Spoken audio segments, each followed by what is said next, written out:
Hey everybody, just a reminder, we got the History of the Bay Dregs One official Patreon going where you can sign up and get all early access to every podcast episode, bonus content. You can help guide the direction of this podcast. Shout out to Skylar Woods, especially he joined at our tycoon status, and everybody else that's been signing up. Go check out the Patreon. The link is in the description. And also, we have the History of the Bay Clips channel. If you want to go back and peep clips and little pieces of different episodes that you might have missed from the past, do me a favor, go to this other channel and subscribe so we can continue to grow, we can continue to reach more people, and we can continue telling the history of the Bay.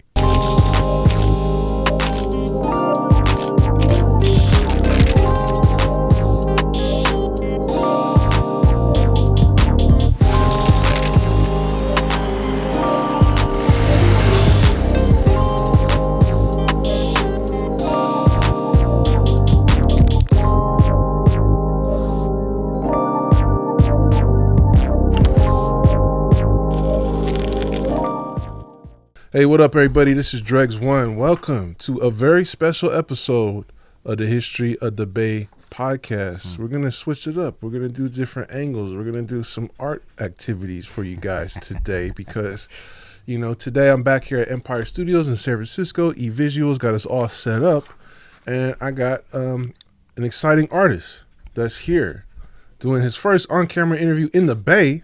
Ha! He's somewhat bi-coastal in his activity, painted all over the country, all over the world, I believe. And he's been doing it for a long time. He also has his own podcast interviewing graffiti legends from around the country, around the world, My Life in Letters. But before that, he was active for many years here in San Francisco, and we're going to talk a whole lot about that with the one and only Adams. Yo. In the building. Yo. What up, man? Hyped to be here, brother. Thank you for having me, man. Thank you for reaching out. You told me you're going to be in town. Yeah. And I'm going to be on your podcast, yeah, which man. I'm juiced about. Yeah, and hyped. so here you are on History of the Bay, and this is how we got to do it. We got to connect and yeah, man. You know, share each other's platforms. Yep, share the platform, network, you know, build. I definitely feel honored to be here. I love what you guys are doing over here. So thanks for having me on. Right on, man. And then Yeah. I got you to bless my black book man. in progress as we talk. Yeah. You never done this before? You never had the overhead camera? Nah. I literally just started that today. That's a good one. That's a good one for sure. I could get a piece of my book, and I can get some unique content. Yes, sir. But yeah, man, I'm excited to talk to you. First of all, I want to commend you on your podcast. You started several years before I did mine. I've listened to a lot of the episodes. You've had some great people on there. So congrats on all your success with that. Yeah, thank you. You know, I realized that there was sort of, in 2016, I was just graduating from grad school, and I had like a mentor. I was talking to him about, you know, just wanting to like give back to this culture, you know, because this culture, the graph culture has given me so much. And I was like, you know, I think I'm going to make actually he was the one who was like, you should make a book. And I was like, yeah, a book will be dope. And then it was just like podcasting was just so, in 2016, it was like still kind of a novel thing, you know, but it was starting to catch on. And so I kicked the idea around for at least 6 months, but I'd been thinking about some sort of way to pay back the culture for 20 years, 15 years. So then it was like, just one day I said, you know what? I don't have any good equipment. I got nothing. I got no business making a podcast, but I made the first episode, put it out, you know? And the first like dozen episodes, the audio quality is so crazy bad, but the content was good, you know? And I realized that there were a lot of people that wanted to talk, you know? A lot of heads wanted to have their stories known.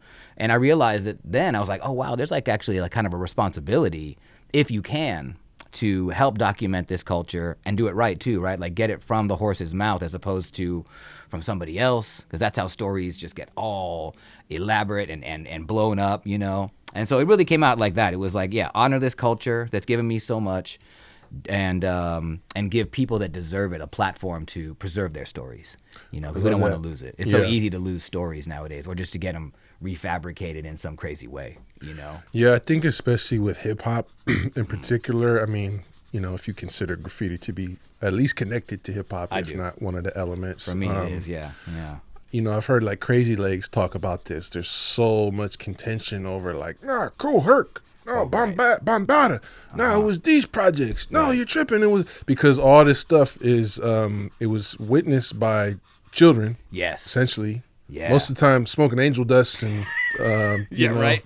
doing and drinking Crazy Horse and shit like that. It's true. And running from cops and hiding from your parents and doing all that stuff. So then, of course, you may forget little details and you may blow it up or whatever. Yeah. So it's all oral. It's all everyone's recollection. It's not like somebody was documenting. I mean, very few people were documenting this.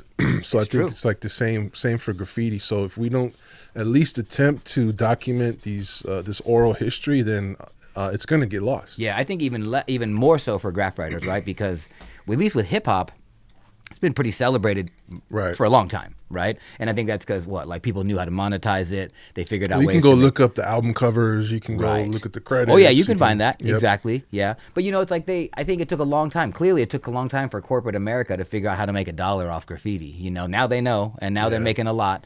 But for a long time, it wasn't. And I think again, so that kind of led me to like, oh wow, like this culture needs more shine. Because there's so much stigma and so many people just think it's like either gang related or just violent or whatever they may think.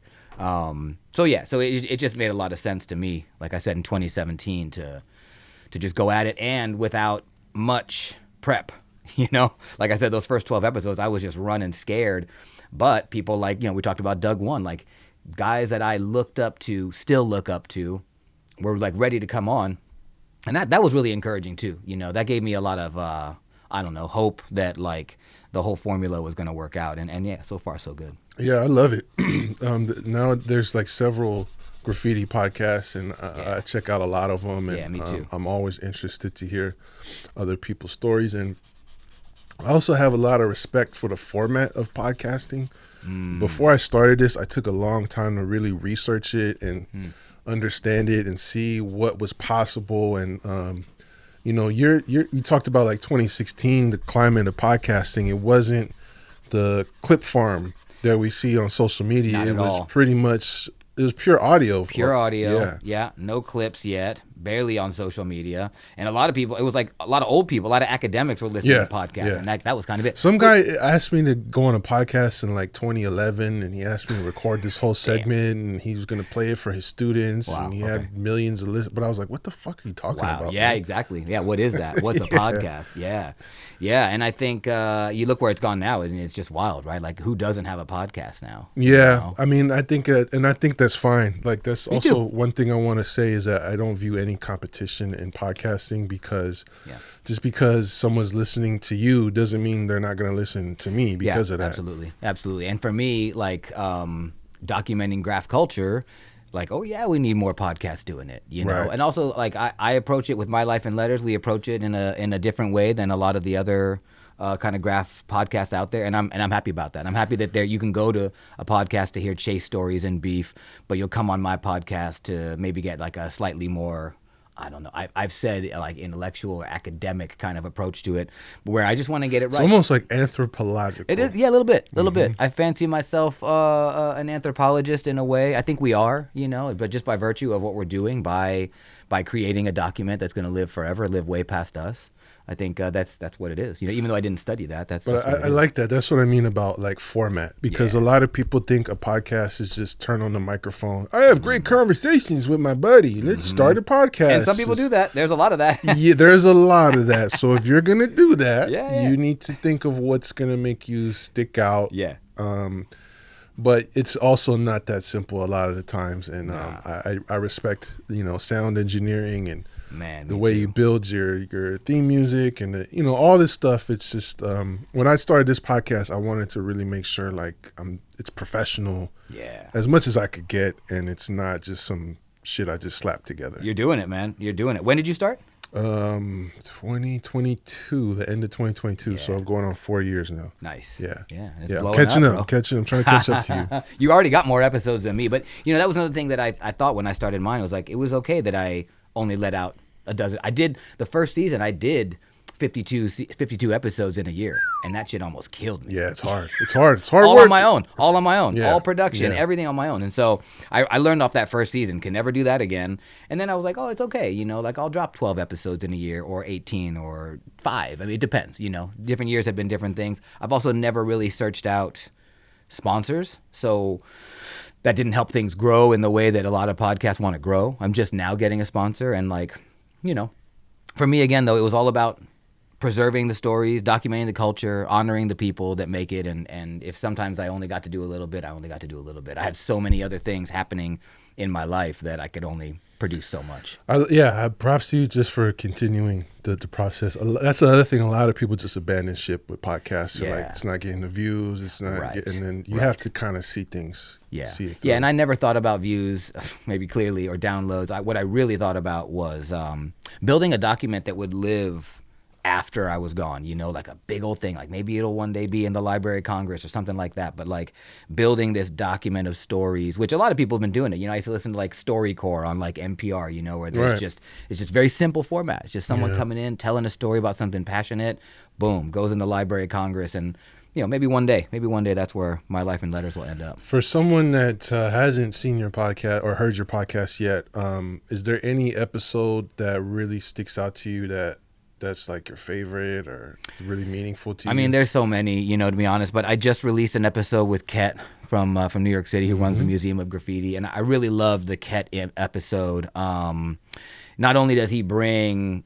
great stories, crazy history, but he knows how to speak on it, you know. I love every guest I've ever had on my show, but not all of them know how to speak about their work in a way that either educates or enlivens or brings, you know, something positive to the viewer. So that Ket episode I love. I've interviewed Wayne from COD twice on my podcast. You know, I'm like that's my guy. I'm a big fan. He's like my brother, and like he's a great ambassador for the culture. And so whenever I get a chance, Doug One is a similar great ambassador for the culture. Whenever I get guys like that on the podcast, it's special. I love it. It's special for sure. Love it. Yeah, make sure you guys go check those out. Definitely. And shout out to Ket and the Museum of Graffiti too. I enjoyed their content. Hope to visit the space at some point. It's a great place. You've never been before? Nah. Yeah, you got to get out there. You got to get out there. It's pretty special, man, what they're doing out there. Well, that being said, I really want to dig into your story because you're a historian of yourself, but you're also you're active, bro. Like, I don't know if I ever told you this, but I definitely grew up seeing your work. Nice. You definitely made your mark out here. So let's go back to the beginning. You mentioned you're from the South Bay. Where are your parents from? Originally, so my let's see here. My mom is from Pennsylvania. My dad was born in California. My dad's third generation Japanese American, so I'm fourth generation. And they met in California, but then they moved to Illinois because my dad had a job at this engineering firm in Chicago. So I was born in Chicago, but we moved to the Bay. We moved to the Silicon Valley late 70s, 78, 79, something around there. Whereabouts? Sunnyvale. Sunnyvale. Yeah. Okay, shout out to Sunnyvale. Shout out, man. And, you know, interesting place, too, down there, down the peninsula, because, like, there was a lot of graph happening. I just didn't know about it for a long time. And so, but I was just talking about this with a friend that, you know, it was, like, junior high. So this would have been around 80, 88. Everybody was doing like bubble letters at that time. Like all the dudes I knew were like doing bubble letters for their girlfriends, and girls were doing bubble letters, and I was seeing that. And like, you know, I had also, you know, that big wave of hip hop hit the Bay in 84, something like that. Yep. And I saw a lot of the content, a lot of the, you know, the Beat Street, and I hadn't seen Style Wars. I hadn't seen any of the books yet, you know, Subway Art and that kind of thing. But, you know, I'd see Breakin', and like in the back of Breakin', you know, you'd see backdrops done, and like, so I knew I loved everything about hip hop culture. The moment it hit the Bay Area, but the graph was something that was like the most mysterious part about it. I know I wanted to b-boy. I tried to MC. I probably would have tried to DJ had we had any kind of, you know, resources to get those, you know, techniques. But like, graph was the thing that really piqued my interest. But yeah, it wasn't until junior high and my freshman year of high school. I went to Fremont High School in Sunnyvale, and there were like a bunch of Filipino cats at that high school who had clearly been in the culture and been doing shit before for a while. Because there was, they had black books, and I had never really seen a black book. This had to be about, let me think here. I graduated in 94, so it was like 89, 90. I'm seeing these black books, and it blew my mind. They were also doing some murals like on some doorways around the high school, but they did them with like airbrush, but it looked like spray. And those guys, those Filipino, like they were really like a breakdancing crew, but they all had hand styles. And like those guys really kind of opened my eyes to what was going on. And so once I realized that they were making graffiti, I started like kind of crawling down under the 101 and 85 freeways, and I started seeing these spots where like, guys like Pache and King 157, and they were painting. And so that was like I started getting closer and closer to it. And I've told this story a couple times before. I think it was 86. I was playing under this bridge in Sunnyvale near the Caltrain lines, and some freight trains rolled through. And they were all clean except this one train rolled through with this king piece on it. And man, it just blew my fucking mind, Like I'd never seen, that was the first time I saw real graffiti with my own eyes, 86. I could read it. It was real legible. It was probably simple, probably a couple colors. I can't really remember exactly. But I remember thinking, oh, wow, like this is not just a New York thing. Like people are making this right here. Because before that, I thought, this is just a New York thing, cannot be happening out here. But, come to find out, San Jose had like a real strong scene going on at the time. I just didn't know it. Right. But then around that time, 88, 89, 90, I started to kind of figure things out a little bit more. But it wasn't until I transferred high schools to go to School of the Arts up in SF here that I tried my hand at it. Were you part of the like peninsula skating scene? I would say yes. Because I know that's a real strong thing. Yeah, and it's another thing I was talking about with a friend not long ago was about like Orphan. Yeah. And the U.S. crew, because they were all over the Palo peninsula. Alto crew, exactly. Right? Palo Alto. What are those other neighborhoods? Burlingame, Redwood City. Excuse me. No, take your time. We'll edit that. And so yeah, I was seeing those guys, man. U.S. crew, for me, they were the top of the pile. They were the top of the food chain because it's one thing to see like a real dope piece from Dream or Spy or these like kings of the culture from SF and from Oakland, but it was another thing to just be in my little suburbs and to see dudes crushing it, right. And U.S. crew, Orphan in particular, man, they inspired me a ton, and I didn't know them for many, many years.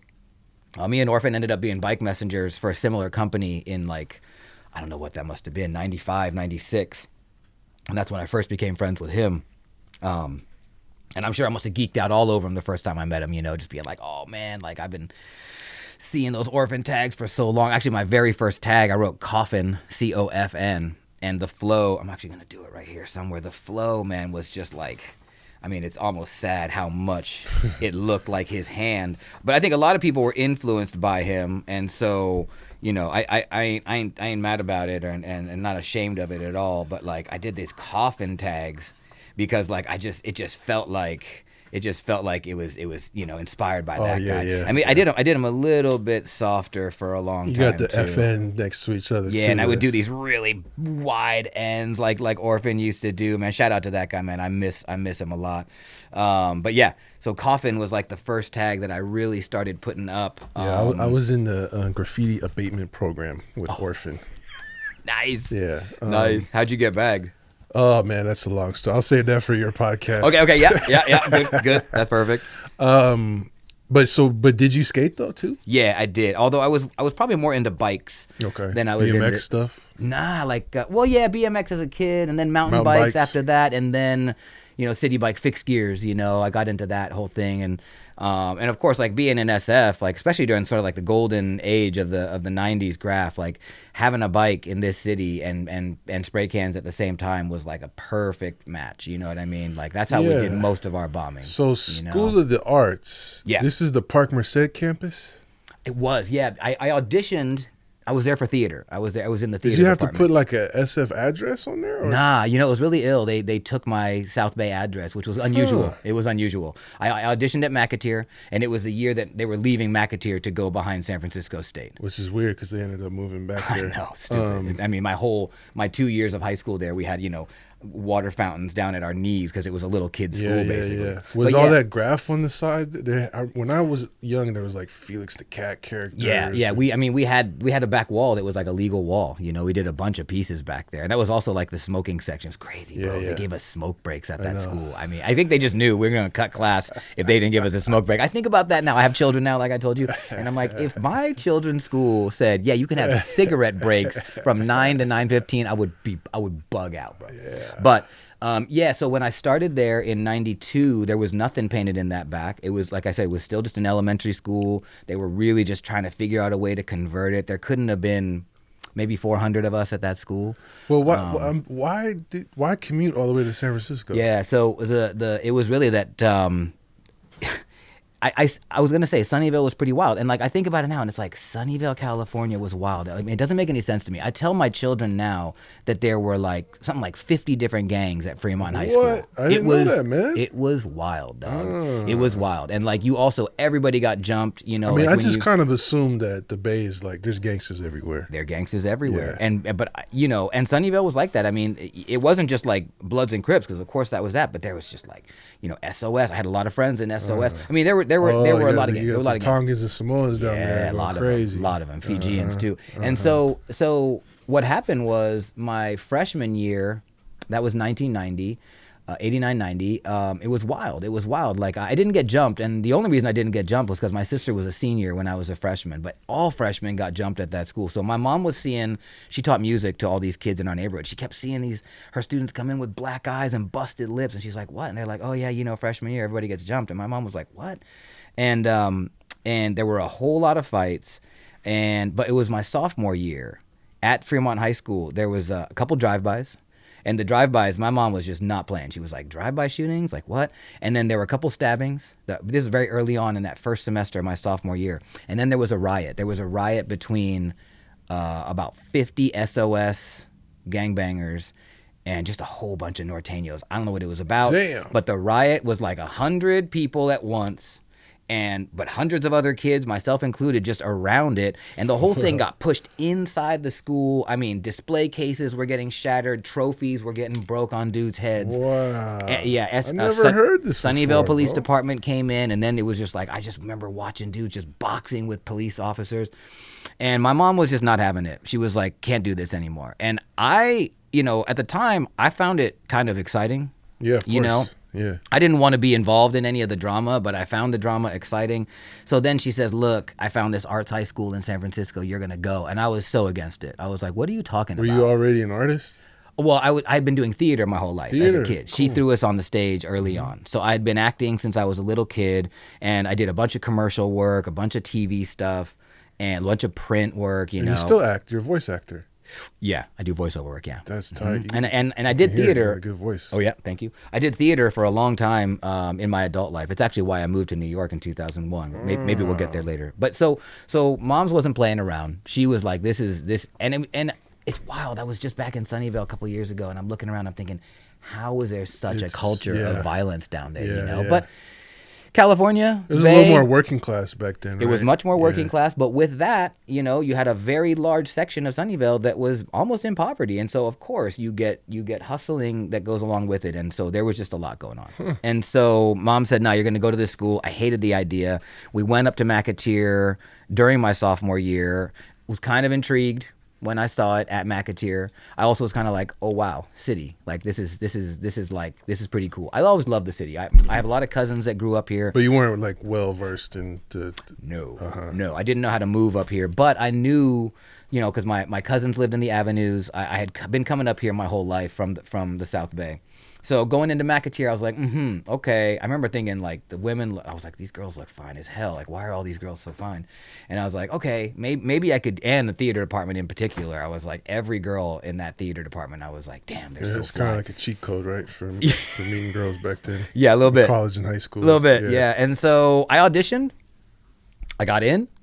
I didn't really know what it meant, but what was really interesting, and I tell this to my children too, is that at least for my junior year, I woke up every day at 5 a.m. in Sunnyvale to be on a Caltrain by 6 something, to get up to 3rd and King, to get on the, what is that? Was it the 30 Stockton up to Market to catch the N Judah to get all the way out to SF State to be on time by 8 a.m. And I did that. I did that for a solid year.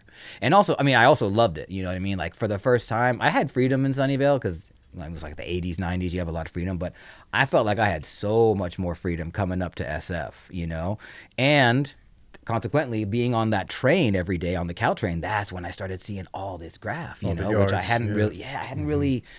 I've been kind of paying attention, but not, And so then I'm coming up there and, also never forget that I got my mom, I don't know how she did it, single mom, working multiple jobs, somehow gave me a $20 bill every single morning to get on that Caltrain and have lunch money or whatever. And that first day going to Soda, I was on Market Street. I was a little early and I was like, oh, okay. I was like, yeah, I'm a city kid, And I see this dude, he's doing like 3-card Monte on like a cardboard box, And I saw somebody lose right in front of me, and I was like, "Oh, I can." Oh my god! I can you got beat one this of these kid. stories too. I can beat this kid. Oh my god!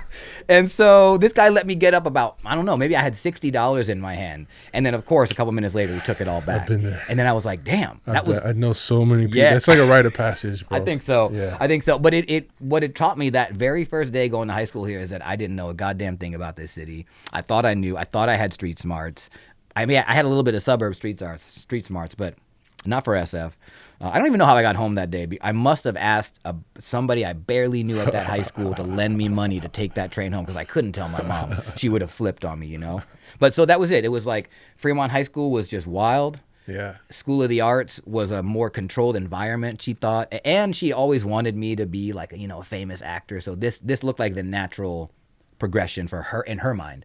And again, I didn't really like it until I got there. And then I was like, damn. Were you already coughing at that point? Okay.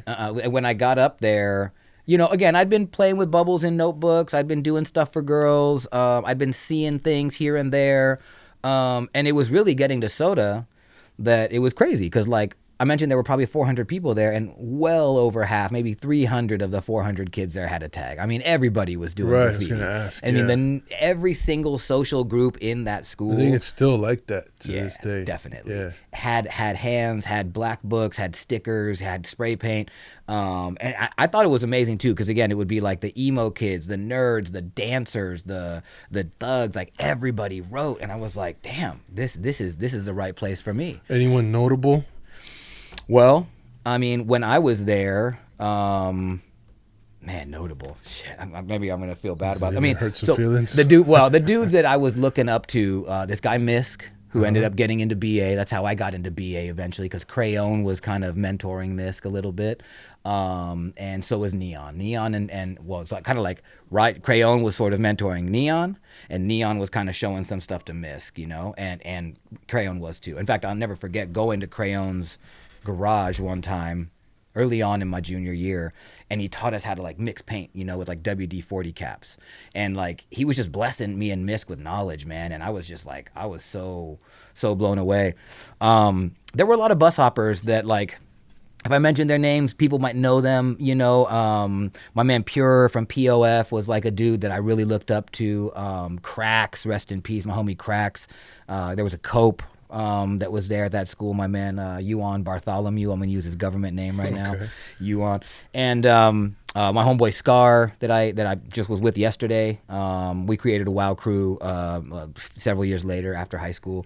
So to me, they were legends. To the greater scene, I think they were kind of smaller, or a little bit less known, but they put in work. I mean, bus hopping in 1992 in SF, it was amazing, and so that was it, like for me, I was like pretty much instantly stuck on what was going on there, and I think I started writing Syre, SYRE, were some of the first things I ever tagged, and I was definitely looking at my homeboy Misk for sort of like style influence on those letters.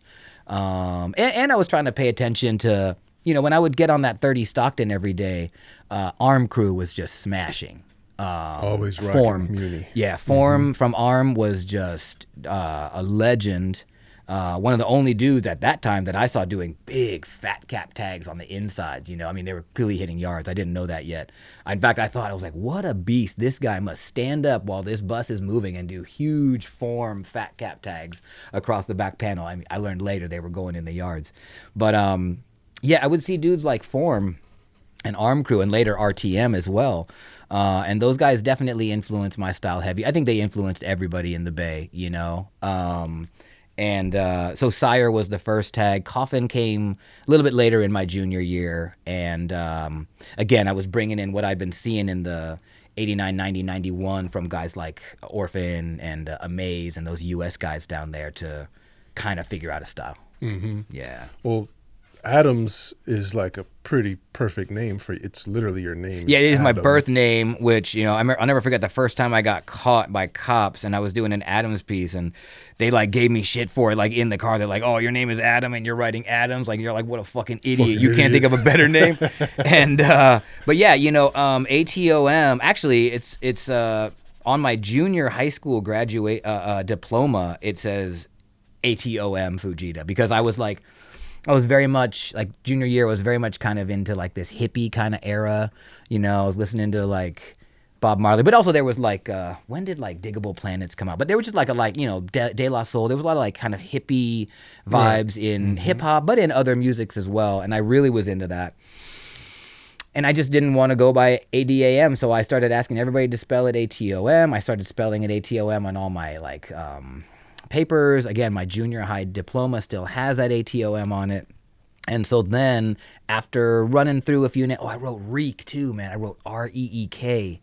And I don't know if I ever told this story, but I almost got punked by this dude, Peek, Peek. I was at the Forest Hill Station sometime in 92, got onto a bus, caught this terrible Reek tag with a little SG. And this dude, Peek, was right there. And he like took me from my marker. And he was just like, oh, I'm going to fuck you up if I ever see that tag again. And I was just like, oh, damn. Like, years later, too, he was like, Peek was the dude on Haight Street that you would get the most plugged 20 bags from, So years later, I was buying twomps from that guy. And I was like, I wonder if he'll remember that he almost fucking took me. Or he did take me, rather. But so, yeah, Sire, then Reek, then Coffin. And then it was sometime in 93, summer between junior and senior year, back down in Sunnyvale. I was underneath the 85 freeway, and there was a bunch of these like, storm drain things down there, and they were raw. We found a bunch of virgin walls down there, and we had like a hip hop crew. Me, a couple other homies from down there, we called ourselves 285 or a BNS crew. And most of them were rappers. I was the only one who really did graph, but they would come down there and paint with me. And that summer, between junior senior year, we painted a lot down under 85. And we started calling it the 285 walls. It was kind of interesting. I heard some guys just a couple years ago saying that they also were calling it the 285 walls, which was kind of cool. But I did my first ATOM pieces down there summer 93. So you okay? So you're already in high school. You're getting into piecing too. Yeah. Because we were looking up to guys like Crayon. Right. Crayon was sort of like setting the bar, and of course TMF. But for me, actually, really, Rigel Crayon was the inspiration because, less bombing, more style writing. And it was the colors, man. It was just like I told you, he taught us how to mix. I'd never seen, actually, it was Misk's house. He lived in Potrero Hill. First time I went in his garage, I'd never seen organized cans in like crates. And I was like, wow, like I was like, oh, there's like a system to this, And then we went over to Rigel's one time and he showed us how to mix, put the can in the freezer to drop the pressure and all that. And I was like, wow, like I just felt blessed, that these guys were like passing on knowledge to me.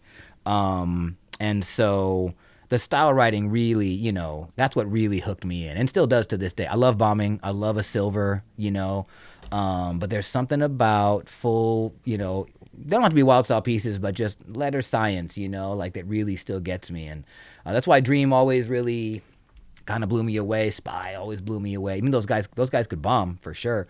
It was the full on pieces that really hooked me in. At what point would you say you really got good at piecing? Because that is that's a tough skill to develop. Yeah, I don't know. It's really funny too because I look back at some of those '93 pieces that I did under the freeway on under 85. They're actually pretty damn good, and I was all stock cap because I didn't have any caps yet, and it was all this like Orchard Supply hardware paint, which was lovely, but I just didn't have access yet to Krylon or Rusto, so I felt like I was a little bit limited with my paint and definitely limited with tools like caps. But I like those pieces. I didn't understand how to cut back. I was trying to hit everything first time, which made for a lot of really crazy looking pieces.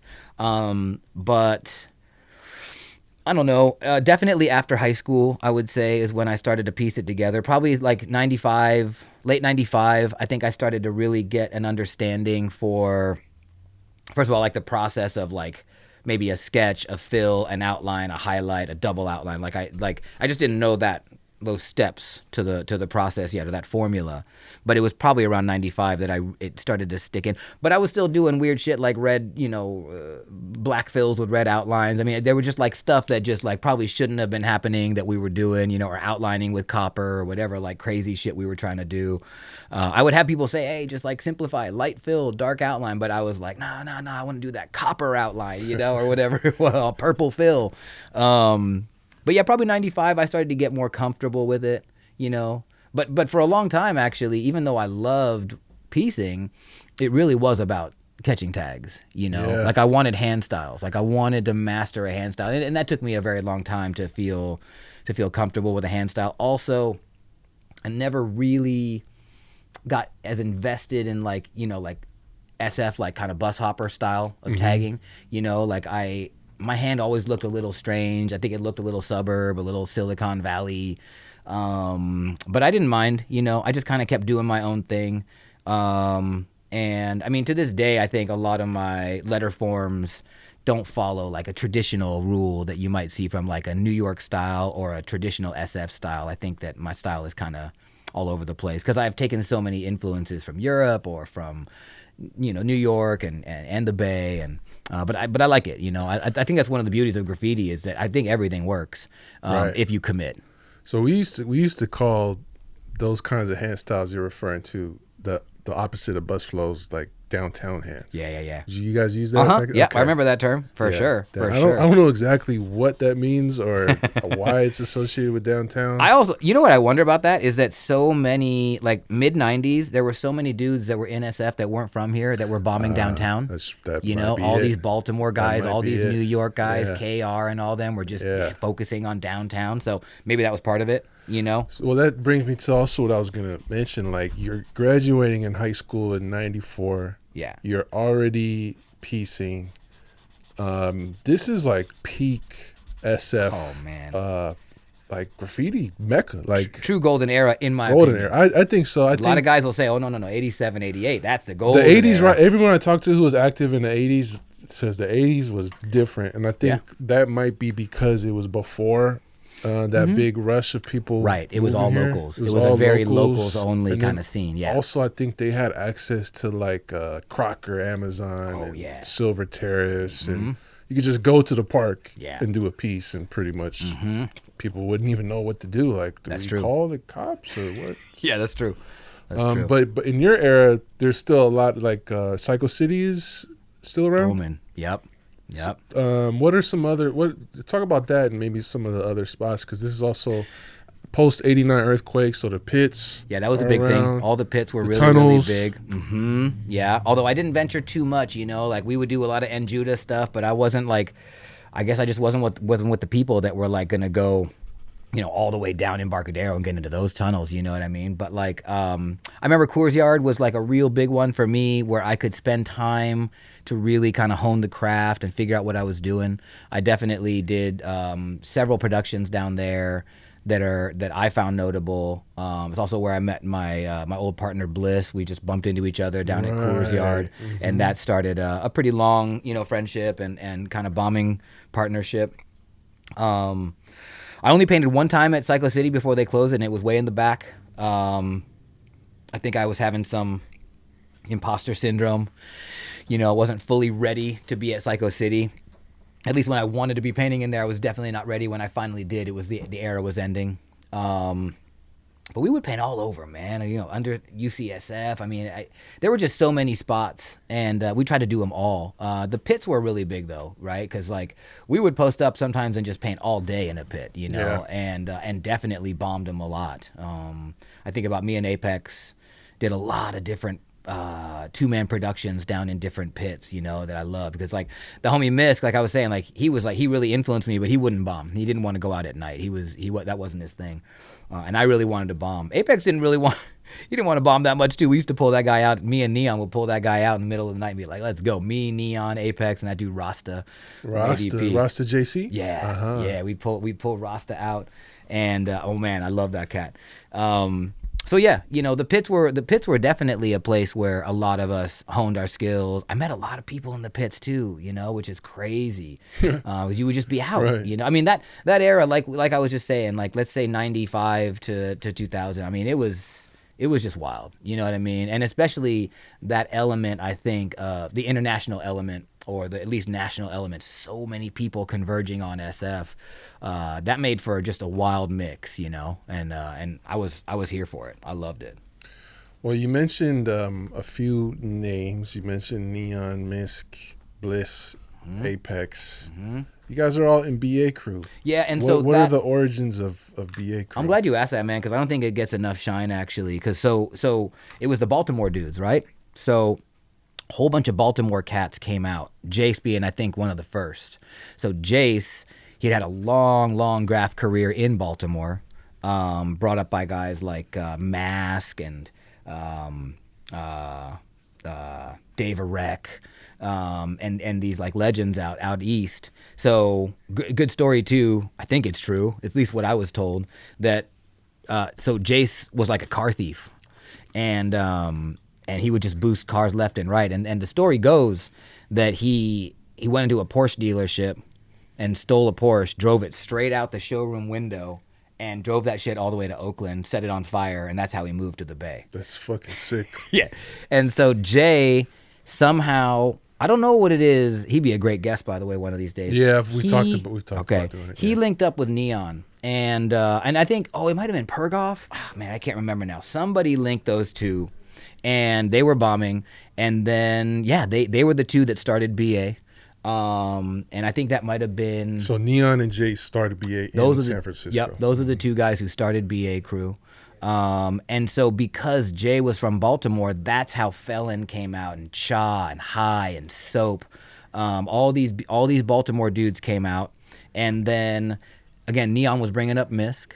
So Misk was right there. Misk was kind of bringing me up in a way and bringing Apex up in a way. And that's how we all got kind of into that mix. Trying to think of other heads. I mean, that's like right there. That's like the very early formation of BA crew. It's interesting because it's rare for San Francisco crews to have people who are from the Bay and people that are transplants to the Bay. Yeah, which was really cool. I love that about it. You know, we actually went out and did a big group art show in Baltimore. I think it was in 96. It was called Applied Science. Mike Giant did the poster for the show, actually. Right. So another BA. Giant was down in the group well before me. I was like, of those people mentioned, I may have been one of the last ones to be put down, and I think I was put down in sometime late 96, early 97. I can't remember now. And that was like, that was a huge deal to me. That was a big deal. You know, I'd been put into crews. You know, when at Soda, I got put down in the Pimps of Frisco crew, POF crew, and yeah, that was my man Pure. It was his crew, and I was writing a couple other like pretty legit crews. But BA had been smashing shit since at least, I don't know what it was. I want to make this mistake if I say BA was formed in 93. That could be wrong. I got to get that right. But BA had an established name, and I was just sort of hanging out for a long time. And then, but I was putting in work, you know? Like I was doing my damnedest to go all city, which I feel like I did. And they took note. And also, you know, it was very much a party era, you know, and we were just, if you were at a bar, if you were out together at a club, whatever, just getting high at a house party, that's how a lot of those relationships got formed, you know. And but when they put me down, it was not only was it a big honor, but I was like, oh, it's go time. Like, it was like time for me to really, really hit the streets. That's also right around the time that I met Ty. And so, you know, he had to influence like MQ and Bennett and Ty, who were like right in front of me. And I'm seeing their output. And I was like, okay, so they're setting the bar for output. I was like, let me see if I can match up with that, you know. And that's the best combination, right? When ups meets style. Yeah, that's how definitely. That's how kings are born. Yeah, definitely. And also, like, there's just something about heavy output like that you know, everybody loves, and I did too. And I was like, okay, if these guys are gonna go out every single night, you know, I'll do it. In fact, me and Ty, when we finally did start going out bombing together, we would set these numbers up. We would be like, you know, 100 tags, 25 throw-ups, 300 stickers, and a piece, you know, or a blockbuster, or whatever. And we would try to do that in a day, you know. And so we would like... Say that again, 100 tags? It would be something like, it'd be like 100 tags, 20, 30 throwies. Ooh. What did I say? How many slaps? Several hundred slaps, and at least a piece, you know, or a block. And like, and we'd be like, oh, let's get roofs, you know. 7 days a week. Roughly. I mean, that's how John was. He was out 7 days a week. And, you know, I was just kind of like, okay, I'm going to try to match this kid's energy. I loved him. You know, he was Asian. He saw me as an Asian person. We linked on that level. I loved going, like, we would go bombing on these long benders too, 2-3 day benders, you know, and he would take us to these, like, he always knew like a spot, like 4 a.m, he'd know some cutty little Vietnamese spot that was open that would feed us, you know. He had friends everywhere we would go. And I remember so many times he would bring me just to these back alleys, back door, and boom, we're in this little Asian restaurant. Then we would get like free food and just enough to like get us back out there. He would also stash paint everywhere. We would just like, he would have these spots where he just buried a bag of chromes, you know what I mean? And like, I'd be running out of paint. He'd be like, no, I got you. It's like over here up to Viz on behind this place. I buried a bag of cans. And yeah, so that the output those guys had, man, that well, really he was got like me hyped. also like technically unhoused, right? For a time. Yeah, he was like crashing in bandos, and he slept on my floor many nights. How did you guys first meet? Oh man, was sorry to follow. Was he like a runaway, or was his parents weren't having it, or he was just no? I think he had a very loving family, actually. He was just like, I want to be outside. Yeah. He wanted to be outside. And I don't think he had the, I mean, he was so young. I don't think he had any skills yet to like hold down a job, make money. He wasn't pay dropped rent. out of school? Good question. I don't know. I mean, I think that would make sense. Yeah. Because he died at 18 and we were bombing when he was 16, 17. So yeah, he must have been dropping out. But we actually had been side busting each other for quite a while. Well, he's also from the South Bay too. Exactly. Yeah, we had that connection. He's you from Santa Clara. Santa Clara. Was it Santa Clara County? I think San it's Santa Mateo? Clara. Okay. We definitely we met on that level. But we'd been side busting each other for quite a while. And this is before he was like put down in THR. And I just thought it was a mess. I was like, this is just a mess. What is this? You know? I also was trying to define my style to be more legible, and he didn't give a fuck about that. He was doing these weird tags with all these little doodads on them, you know what I mean? They're classic now. But we definitely had static, you know? And the first time I met him, we definitely did not get along. And but then, I mean, I think we had a conversation about the South Bay, about being Asian, about our love for the game. And we went bus hopping one of the very first times we went out. And we went racking one of the very first times we were kicking it. And he was just a beast with the rack, bro. Like, I never actually really... Okay, I'd seen some people use bags before, but not the way he did, you know? I'd never seen anybody just, like, shovel in everything off a shelf. It didn't matter if it was an art supply. He would just shovel everything into a duffel and walk, you know? And I think that he was just selling it, you know what I mean? Whatever it was. He would steal food. He would steal everything, you know? And, I mean, I guess we kind of all did. We were racking everything then. But it took us a minute at first to kind of get past the static, and then... yeah, man, it was all love. It was all love and admiration, you know? And it was his pace, bro. Like, I think I've told this story before, too. We painted this building right off Division. It was like 5 fire escapes. I have a flick of it that you know, we're going to show right now. And homeboy, I went to the top because I was just a little older than him, and it was actually my spot. And I did a silver ATOM on the very top window, fire escape, and dude did all 4 flights below me in the same time it took me to do my one. And we kind of didn't have an agreement that I was going to get more than one level, but I had thought I was going to get at least a couple of those levels, but he did them all. Damn. And that was his vibe. That was his vibe. For every one thing that I could do, he would do 4 or 5. You know what I mean? And it was beautiful. It was an inspiration. He still inspires me to this day. Got the marking right there. You know what I mean? That's dope. There it is. There it is for the camera. I love that guy.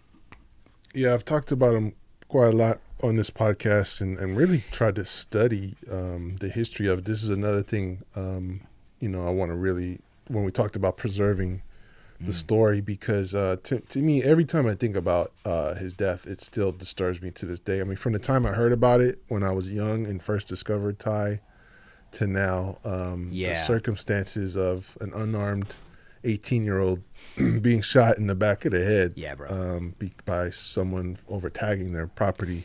Yeah, especially like a trained killer. You know what I mean? Soldier. It's like, man, I'm like, come on, man. You know what I mean? Like, I don't know what happened that night. I don't know. But what I do know is that John was not a threatening person. Right. And I can just see him being like, I'm so fucking sorry. I'm out of here, turning around, being on the fire escape, and then getting shot. Like, and just the fact that the city and the district attorney's office didn't press charges, they didn't really look into it. I don't even think they arrested William Porter. No, I don't think so. I think he may have been detained. I think he may have been detained for questioning. Yeah. That's like, I mean, that's the same story everywhere, right? It's like a white man with a gun kills a young person of color, and who's going to say anything? You know what I mean? That really opened my eyes actually to that disparity, or to that challenge in our society. I knew that challenge was there already, and but having your friend get killed in that way, very disturbing. And just immigrant family, limited access, limited resources. Yeah, no resources at all, right? And then even his friends, the graffiti community, it's like, a bunch of like punks and taggers. Yeah, and that's how the city saw us at the time, like complete degenerates. And I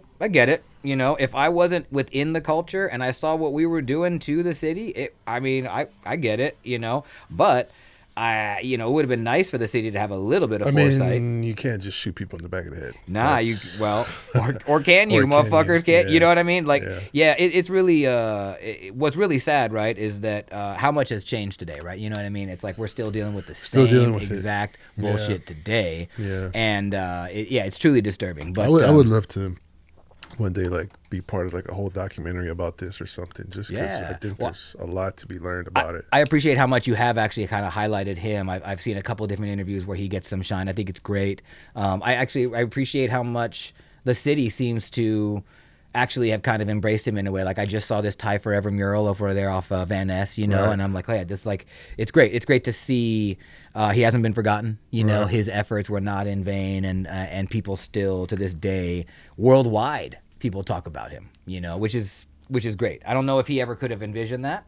I know he actually couldn't have, because I don't think. In fact, I've wondered a couple of times, like, what would he have done in the social media era? You know what I mean? I think he would have hated. I think he would have hated it so much. Either that, or he'd be probably like on some hot boy shit. Just that's actually interesting. I wonder. Himself bombing and hitting up all the time. Yo, I mean, I do love sometimes just imagining the man that John would have grown up to be. But for me, I think he wouldn't have wanted any of this shit that's going on, as far as social media and everything. Like, he was such a purist. Probably wouldn't even have a phone, huh? Probably not. No. Or maybe he'd have burners from time to time, whatever he could pick up. But like, and it was actually interesting too. He did have a phone. I was thinking about that like, I don't really remember how we would communicate to set up where we were going to meet and what we were going to do. But I'm sure he had a phone number at some point. But he was just kind of one of those guys that like was everywhere all the time on the street.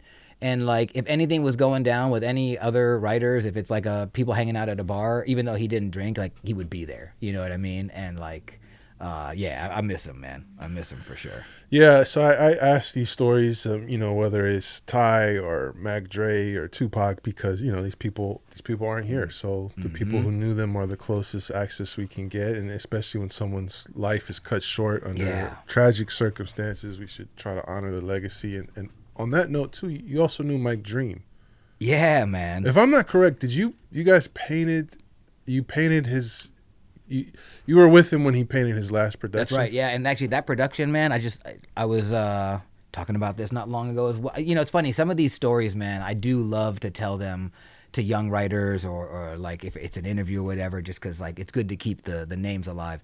We had it was Neon and Apex that hooked up this wall down off Alamany, and long wall, and a bunch of heads came out. It's actually it was 99, and it's when I met Wayne. Wayne came from New York because he was COD, and so was Persway from San Diego. So shout out to Persway, yeah, Swayze came up. Persway was Dream. I'm sorry. Persway and Wayne were there. The European dudes came out. Can 2, also COD and Stick Up Kids. He came out from Germany. He brought this dude Seek with him. Then there were a bunch of BAs. There was me, Misk, Apex, and Neon. Mike Dream and Doug was on the wall. It was Legends only. And I got to tell you, that imposter syndrome shit was kicking in pretty heavy for me because Dream and Spy were right there in the middle. And again, yeah, so was Doug. I got the worst spot, bro. I got the very last spot on the wall. It actually curved around the back of the wall a little bit. That wall is the one that became his permanent. Yeah, and you know they have that dream, the sparkling, Alamany. yeah, the sparkling dream up on the hill up there. there. Yeah, unfortunately, it's all covered up. I heard for some construction. Yeah, reasons, I haven't seen that, but I just heard about that. Yeah, man, that wall. Sorry, it was over your wall, but mm-hmm. that wall was like before I really knew Graph. That wall was just everything. Do you mean when everyone did the dream? Yeah. Right. But yeah. I've seen flicks of what of was the there original before, production. and so he busted that same silver outline, Yes. the Full Metal Jacket, Black Book outline. Yeah. And he did that piece so fast, bro. Like, I painted all day. I came back the next day. Again, I got the worst spot, but I wasn't mad. I was like, wow, like this is a Legends only wall, and I was included. It was a big moment for me.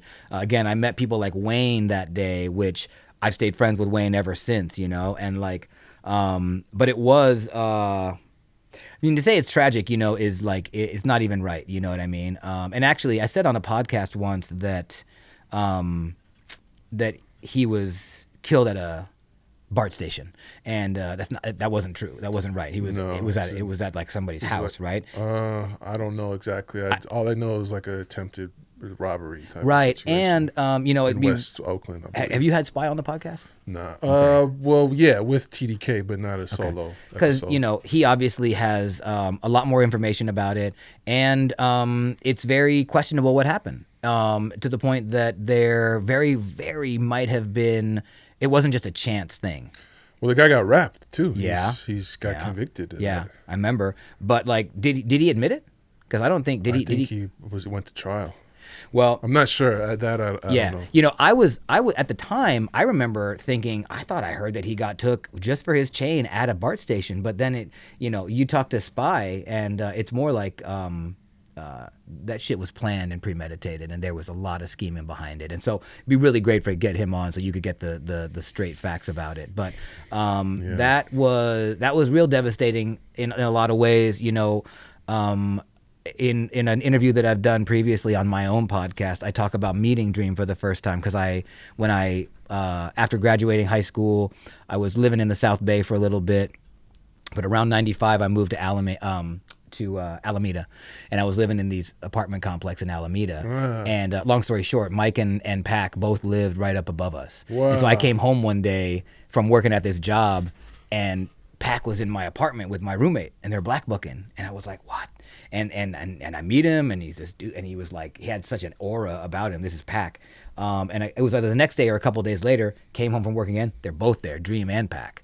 And man, what I'll never forget about that was that I had this black book, and it was so toy, bro. It was so toy. I mean, I had yet to really hone anything that was worth showing, but Mike Dream took so much time and care to go through my black book page by page, pointed out what worked, pointed out what didn't work, told me to bend the letter like this.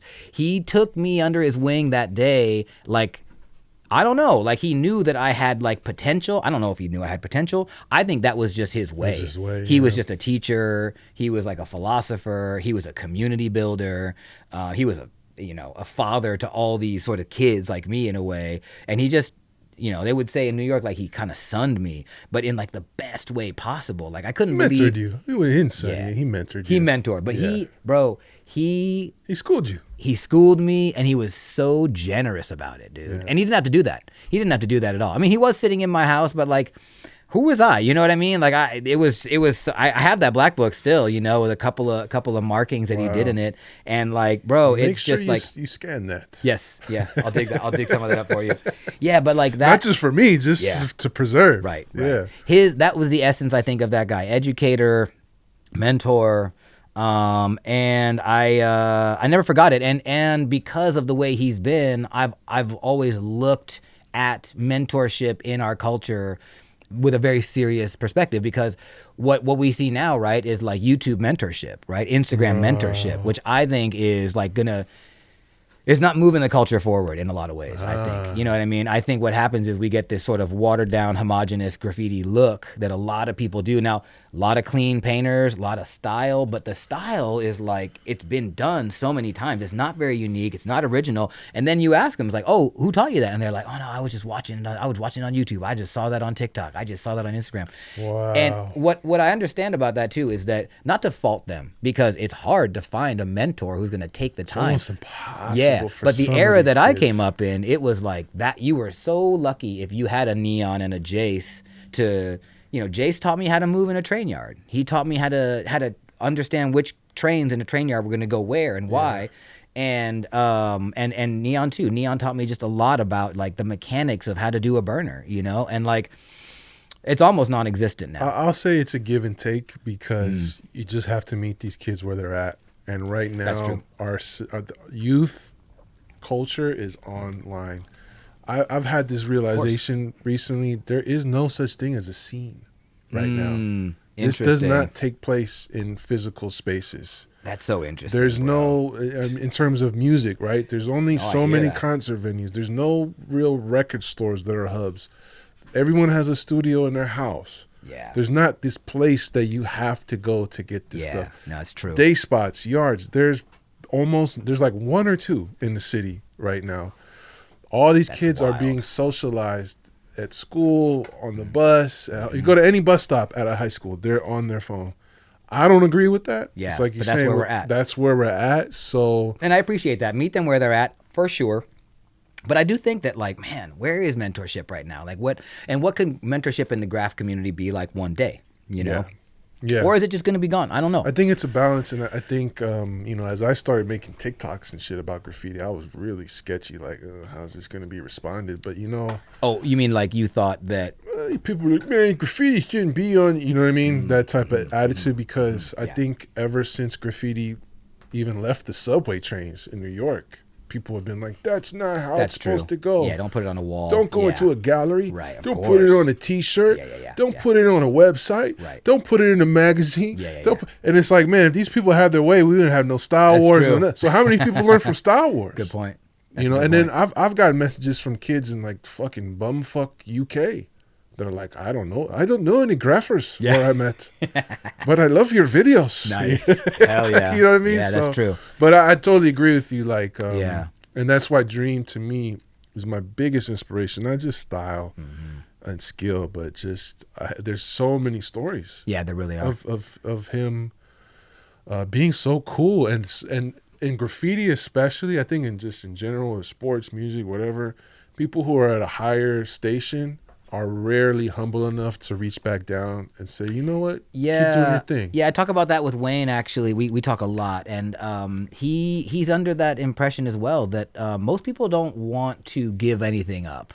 Either they don't want to give up tips, they certainly don't want to give up work. You know, like I realized a long time ago when I started like this whole Adam Fu Neon thing, that actually when I bring other people work, it brings me back more work, like maybe 5 times. For sure. And that's a hard thing to come to terms with, because the very first time you give away a job, you're taking a bit of a risk, you know? You're taking a leap in a way to be like, well, yes, I could do this job, but I actually know somebody who would do it even better. His name is Wayne One. He's from the Bronx. I'm going to hit you up with him, right? I love that. And like, but that's a hard thing. And most people in our culture, in the graph culture, They're not playing that. There's a lot of scarcity in graffiti, you know, there's not a lot of abundance. And so I think if you can be that kind of person who can actually see past that scarcity and be like, look, I think if I give up this job, it's actually going to bring me more, it's going to work, you know. But that's like, it's a leap of faith. It's also like just giving back to the culture. Yeah. You can't, do you want to receive or do you have something to offer? Right. And some people they're only in it to receive, and that's them. But it is. Yeah. And I'll tell you, those people that are only there to receive, I'm seeing their careers not really move. You don't fucking remember them. I learned that over time that like the people who really stand out are the people who are just cool. It doesn't really even matter how up or even how good they were. That too. There's so many people that probably me and you know mutually. Yeah. They were just like, oh, he's the best. Yes. His name comes up. Oh, that guy's a fucking legend. Right. And then some asshole that like came and went and caused all these problems and nobody likes. It's like, fuck that guy. Yeah, man. Yeah. Not even worth bringing his name up. Yeah, for real. Yeah. Yeah. I'm very much like in the school of thought of also paying homage to the guys who came before me, you know, because I know that today I am standing on the shoulders of giants, and a lot of them don't get that shine. You know, I know a lot of dudes, particularly, you know, older guys in New York who are pretty bitter about what's going on with social media and everything, and I don't blame them. I don't blame them. But then I feel like I have an opportunity or a responsibility to either get them on my podcast to give them some shine, send them some sort of work if I can, or whatever it is, because I get it. I would feel terrible if I was a second, third, fourth generation writer from New York and nobody knows my damn name. You know what I mean? But everybody knows the young killer that's out there right now because he has a big social media presence, and they're so old or whatever, they can't even figure out a way to navigate social media. So I get it. I deal with that a lot in graph and probably even more so in hip hop music. I was thinking it's probably really similar. But what I found, I'll say this. One, if it's your responsibility to tell your story. That's true. So I get this, I'm 38. And people are like, you don't know about what happened, and you weren't at this thing in 1984. I'm like, I wasn't born. I wasn't born, bro, and you never told me. So tell me, and then I'll share that with other people. Right. But so what you're saying though, like again, the mentorship and the being cool and giving back, it goes both ways. I think so. So you uplift the people whose shoulders you're standing on, right? Maybe you get on their shoulders and then you reach ahead, you pull them up. That's the metaphor. Then it trickles back down when that gets passed on to the people who are coming up. And I get it, man. I think we live in a time right now where it's especially hard to give anything away. People are hurting out there. People can't pay for groceries. People are putting groceries on layaway. I mean, it's hard. This material capitalist society has us all selfish, and we're all under pressure, and we're all struggling, and it's man. And so that's why even more so I'm like, okay, how can because I have a platform, you know what I mean? I'm like, how can I use it a little bit and I don't have the biggest following, I don't have the most going on, you know, but I have more than a lot of people. And so with that, I'm like, okay, let me put somebody on, you know what I mean? I'm actually trying to mentor this kid right now. He lives like out in where does he say he is? He's in like the middle of nowhere, Montana. He hit me up on Instagram. He's a young toy. He knows it too. I'm not gonna mention him, but you know who you are, homie. And like he texts me shit. He shout out to you. Yeah, you know who you are, kid. He DMs me stuff, you know, and I'm like, nah, man, no pink outlines with the burgundy or whatever it is, right? I love that. And I'll just give him a little bit. It's just online mentorship, but it feels good, man, because I see him growing a little bit, and he's in the middle of nowhere, and it's scary where he is. Like nobody paints. He can't go out anywhere. He paints in like the middle of nowhere storm drains. But I'm like, yo, just silver, black outline, yellow double. Go simple. Don't be doing crazy stuff because you got to get. I remember, you know, great story about Mike Giant. I love Mike Giant. Shout out to Mike. Yeah. Shout out one of Mike. His designs right now. Shout out to Mike and Josh. I was just pointing out. I was on Deviz the other day having breakfast at Eddie's, one of my favorite spots, and right across the street is Everlasting Tattoo. It's where Mike Giant did my ankle tattoo way back in the day. Yeah, but first time I met Mike, I gave him my black book, and this is right around that same time, 96, something like that. I wasn't BA yet. And it was all wild styles, the whole book, wild, as wild as I could try to do. And Mike was looking at it. He was being respectful. He went through everything. Oh, it's cool. And then at the very end, he was like, "Oh, where are your simples at?" Mm-hmm. And I was like, "What you mean? What you mean simples?" Right. He's like, "Where are your straight letters? Dope straight letters." And I was like, "Oh shit, I don't know. I'm trying to get wild as fuck. I'm trying to be bugged out with 30 arrows off the A. Yeah. And I'll never forget the look in his eye. And this is, of course, Giant. You know what he does. You know, he can do anything, but his straights, his simples are just so crisp. Pretty perfect. And that really changed my thinking at that point. I was like, oh, yeah. I need to pull back off all this wild style stuff, because what I realized was that I didn't really have the foundation to be going so crazy. And that was mentorship. Right. In its own way. That was Mike Giant mentoring me, schooling me. And I'll never forget it, because I bought a new black book or whatever, racked a new black book the next day, and just started doing straight letters and just like, you know, kind of similar to what I'm doing now. Just simple, no connections really, no arrows, none of that. Just like simple blocks, you know, and shit that would look good from a freeway spot, you know, along on 280 or whatever. Yeah, I appreciate that. Yeah, man, because that was big for me. That was big, because at that point, because what I was looking at before that was crayon. I was like, yeah, I want to do that. Right. I want to do that, even though I didn't. He has clean ass simples. Oh my God, totally. And I didn't really understand how much work Crayon had put in to get to that point of doing these wild styles. A lot, you know, decades of dedication. But Mike put that in my ear, and it never left, actually. Like, I still, to this day, sometimes I'll get into a black book and I want to do a wild style, and I'm like, nah, I should just keep it simple today and see what simple I can just knock out. And, you know, a good simple, man, it's really effective. You could burn people with 2 colors. Exactly. Yeah. Exactly, man. You don't need to go super wild with 1,000 cutbacks, you know? This is why I say I don't like to call these interviews. I just love where the conversation goes. Me too, that's bro. when we go into deep topics. But I do want to kind of go to the timeline, because we're a little bit over time right now. So you moved to Alameda. Did you ever live in San Francisco, or you? Yeah, I did, because basically, so when I was in high school, I was like staying with friends, Bernal Hill, and a couple friends in the Avenues. Stayed with my auntie who lived in the Sunset. But it wasn't until, let's see, I was in Alameda around 95, 96. I got my first apartment was Excelsior. Nice. Yeah, up on Persia, and nice.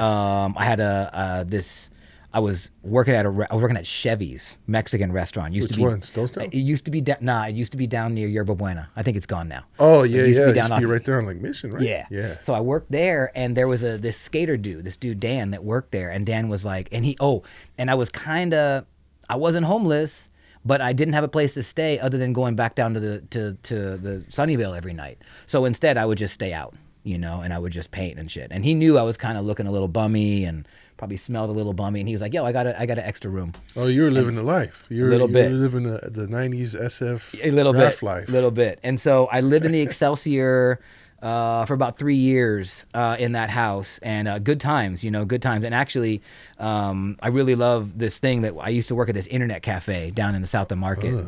I remember internet cafes. It was called the Coffee Net, and I told this story on my podcast, but I would open up that cafe at 6 a.m., and I would work at that cafe from 6 a.m. till about 3 p.m., 2 p.m. And then I would bike back to the Excelsior, and I would go to sleep, and I would sleep from about 3 o'clock to about 8 or 9 p.m. And then I'd wake up, fill my bag with paint, I'd bomb all night, and I would go straight to the cafe at 6 a.m. and open it up again. And I was on that cycle for almost 2 years. And I never saw sunlight, bro. But that's how I started getting closer to All City. And that's when me and Ty were doing it, because I just was on this loop of like just out at night, never up in the day, never out in the day, just out at night. And like, man, that was a good system for me, a good formula for me to put it in, you know? But so yeah, I lived in the Excelsior. I lived in Hayes Valley for a while up on Golden Gate and Scott. I lived in the Mission for a second too, but probably most of my time living on my own was in the Excelsior. Well, I don't want to fast forward too quickly, but when did you go to New York, and what brought you out there? 2001, I moved, and really what it was, more than anything else, man, was that everybody was dying. Everybody was dying around me, you know? It was like, it was Dream, it was Pac, it was my man Soap, it was Ty. It seemed like for me, every year I lost 2 or 3 homies, and they were all in the culture. And I just knew, man, it was like, oh, that's me. That's me next, for sure. I had a lot of beef. I was painting over people. I was just an idiot, knucklehead. I didn't have any regard especially for any out of towners, I would just paint over anybody, you know, and that brought me a lot of trouble. I got jumped multiple times, got my head busted open multiple times by dudes from other cities that knew where I lived or whatever, you know. And so I saw the writing on the wall, and I was like, you know, my sister was in New York. Were you part of that whole the SoCal, NorCal? The United Bay thing? Yeah, were you swept in that? I was gone. I mean, okay. I was a part of it in that I supported all the Bay writers, but that was right when I was leaving. Gotcha. Yeah, okay. And so I moved to New York August 10th, 2001. And so it's funny because September 10th, 2001 was my 1 month anniversary in New York. And me and my girlfriend, we went out all night. We partied all night into September 11th, got back to Fort Greene, Brooklyn, where we were living with my sister. It was probably 4 a.m. We got home. At 7 a.m. she woke us up. Oh, you got to look at the TV, you know, because the first plane had hit. We ran across the street because I didn't believe it. And we lived next to Fort Greene Park, which is has this big hill that overlooks all of lower Manhattan. And we saw the second plane come in and hit. And I was like, wow, man, we're under attack out here, you know. And so that was like my intro to New York City, which it actually instantly, I knew it drove a lot of people away, but it just really solidified me wanting to be there, actually. And I never looked back, you know. I love the Bay, but I'm obsessed with New York City. So, well, seems like you got your shit together now. So as best I can. I don't imagine you kept bombing out there, really, or did you? Well, the funny thing was, I thought that graffiti was going to kill me. Yeah. I didn't think it. I knew it. I knew that's a real thing. Yeah. I knew if it wasn't, I wasn't doing heavy drugs, but I was making dumb choices daily, and I thought, yeah, I'm gonna fall off a roof, or I'm gonna get shot by some gangster. Reality. You know? Yep. Yes. So I said, but I went out there thinking, I wanted to act again. Because my sister was in New York and she was a performer, a singer. She was actually part of the refugee camp in the late 90s. Yeah, like her fifth day. Shout out to Jean Forte, who just passed. The fifth day my sister was living in New York City, she was at a bar and met John Forte. Wow. And he was like, "Oh, you don't sing?" And she was like, "No, I sing." He was like, "Sing right here." And she just like blew right at the bar, and he was like, "What?" And 2 days later, she's in the studio with Lauren.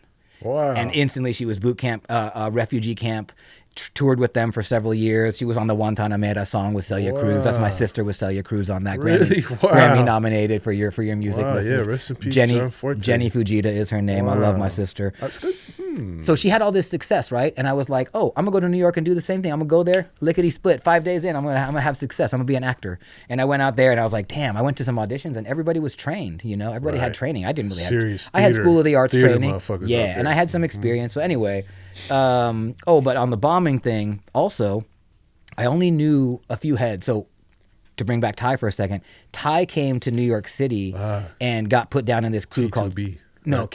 Oh, KCW. That's right. And TTB. Mm-hmm. Yeah, he got in T2B. It's like Set Up and BBB. all them. Yeah, Set Up and Rhyme started KCW and Nace.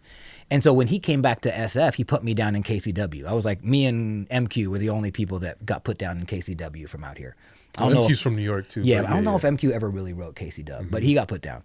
And so when I moved to New York, there were some KYT guys that I knew.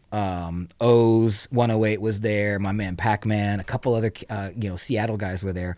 But it was really I had crew there, Set Up and Rhyme. So whatever that was, early August of that whatever, I was painting with those guys. We did some freeways out in Jersey because that's what Rhyme was just killing. But after 9/11, the graph scene just got shut down in New York, at least in my perspective. I know some vets that didn't stop at all. But I'll never forget, I called Set Up one day. And I was like, yo, are we going bombing? And he was like, yo. Don't say bombing on the phone. Don't say that shit on the phone. He was like, I'm an Arab, bro. I'm an Arab. You can't say that. I was like, whoa. Patriot Act just kicked in, bro. Again, I was like, my worldview broadened very big in that one conversation.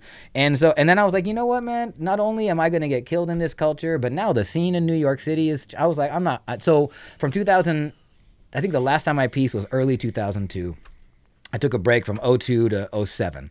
And it was when I met my now wife, but my girlfriend then in 07 was like, oh, you paint? Oh, you should do that more. And I was like, oh, she wants me to paint? Okay, I'm going to paint again. So I made a comeback in 07, haven't stopped since. But that was sort of the impetus, it was I didn't want to die. I wanted to act. I went to New York.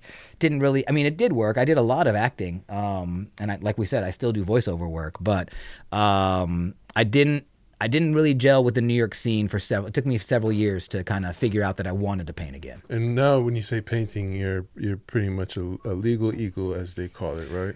Well, I will allegedly? say this, like I never stopped marking things You continue to write. without You permission. continue to draw. Like I can't it's in me to vandalize, and I just love vandalism so much. And I think I've always seen it as a political act too. So for me, and my whole existence, being a Japanese American, my entire existence is political.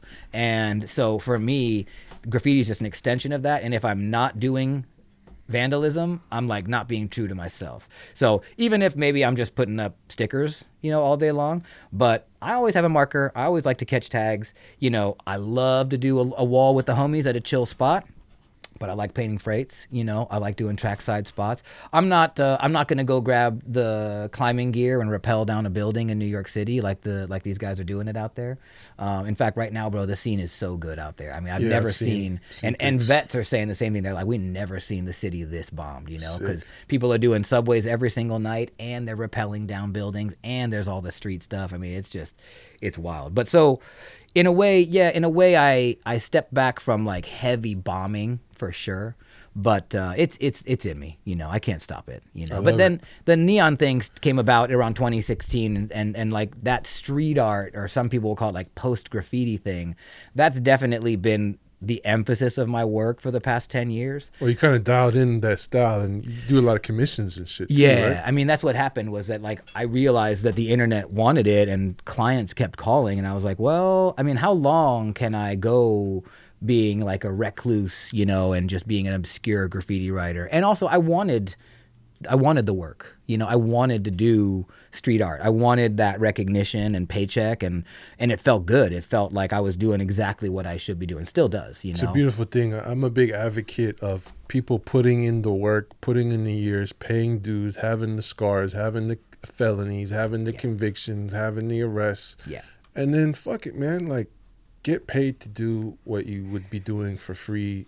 And that's right. That's right. Beautify Also, the world, and advocate for our art form. Yeah, and my mom, who died in 2020, she always just really told me, like, I mean, she wanted me to be an actor, but she was like, do what you love, and hopefully everything else will follow. She didn't fully understand that, because she always told me, like, have a job at the same time, But I realized, like, after I went to graduate school, that, like, if I put all my energy into this thing, something good's going to come out of it. And it's been now 10 years that I've been working for myself, and I feel so blessed, man. This is actually the 10th year I've been doing this neon thing. Man. Thank you, because it's like, it ain't easy. It ain't easy to hold down a studio in New York City, plus, have my mortgage on my home, and raising 2 children, and trying to keep my wife happy. And also, we have my wife's parents live with us, so we actually have seniors and children that we keep our eye on, and like, it's all love though, and it's all work. I'm in a similar boat, man. I pay my bills off of my hustle and my creativity, and it's some days are plentiful and some days are not. Yeah, and I'll tell you one piece of advice I give a lot of people, that especially younger people that want to know, it's like you have to find comfort in the discomfort of not knowing where the next job is, and that's real hard. Yeah, that's real. I think that's what a lot of artists cave in on, is because they're like, man, I can't go 2 weeks not knowing. And that it's scary. And I still have that, even though this has been 10 years, and I'm feeling really proud about that. Last winter was actually a rough one for me, bro. Your winters are tough. They can be real tough, and especially winters in New York City, where it's like usually people are like, hey, come paint the front of my building or whatever. It stopped. So it's that having that comfort in that unknowing place that's really tricky, man. And like, I'm still working on it, but I've seen now for the past 10 years that when you invest, man, when you really trust in the universe, I believe the universe wants us to succeed and wants to protect us. I was raised in a Buddhist house, and so there's Buddhist philosophy within me that's like, you just have to trust that everything is going to work out. And facts. And so far so good, Yeah, I hate paying bills, but then I remind myself, like, bro, this came from hip hop. Right? Like, damn, hip hop and just think about fed my household. How blessed are you, bro, to be able to do that? You know what I mean? Because you could be doing a lot of things right now. You could be working on the freeways, cleaning up. You could be doing all kinds of labor. I don't know what you did before this, but I'm imagining whatever it wasn't what you wanted to be doing. It wasn't what I wanted to be doing. And this is. Yeah. And that, again, that's like, bro, you're blessed, dog. You know what I mean? And I think I do it also for the ties, for for the Rambos, for the dreams. Like I do it for these guys that I know could have done so much more, and they just didn't have that chance. You know, I just turned 50 yesterday. What? Yesterday Happy was my birthday, man. 76. You didn't share that. You trying to be on the low. I on know. the low. I know. What? That's why I'm actually in the Bay. Okay. I wanted to, my wife said, "What do you want to do for your 50th?" And I was like, you know, I just want to be with my family, as much family as I can, and they're all out here. Yeah. So I was like, well, we can't have a party in New York because I'm not going to get all my 80-year-old aunties and to come out. So we came out here and had the party here. Nice. And I was telling somebody about this gray ass mustache that I have, and I'm like, man, I'm so proud of this gray because I have so many homies, so many friends who never got a gray hair in their life. You know what I mean? They died too soon. So I'm like, man, told me that once on the is bus. it? He That's said real. That's the mark of being a man. That's real. That's real. And hair. it's also the mark, I think, of like being fortunate enough to be here, dog. You know what I mean? Like we could spend an entire podcast just talking about a list of all the fallen writers, and all of them were like under 30 years old or under 20 years old. And that gets to me, you know. So I'm kind of like, oh yeah, I like the gray because I earned it, and it feels like I'm doing some sort of an homage to all of my friends who didn't get that chance, you know. Well, I love it, bro. I think we're gonna end it there on that positive note. On that. Let me finish this piece so you can at least. Oh, don't get worry. this I'm gonna do some movie magic. Okay. Bro, I got to tell you, I really enjoyed being here. Really, I love this podcast, man. I love what you're doing, especially, man. Like, who else is doing this? Who else is doing History of the Bay like this? Anybody? Nah, this is my shit. Yeah, man. This is my shit, people. Congrats. Shout out to everybody else doing podcasts, but you already know. Yeah. This is that someone told me once, stay in your own lane because there ain't no traffic there. So there you go. lane, well, bro, my I life think in letters is its own lane. Yeah, definitely. I appreciate that. Definitely, and I can't wait to get you on the podcast, which is going to happen right now, and then people are going to get to hear it. But yeah, man, I really appreciate being here. This is a good time. Me too. We'll run it back maybe on your side of the country. Okay. And just keep going and hopefully paint some shit together. Hell and yeah, bro. Just keep building because that's what it's about. Yes, sir. All right, now hurry up and finish that. That's Adam, a.k.a. Adam Fujita. Go check him out, Adam Fu. That's it. This was a great conversation, another piece of the history of the Bay.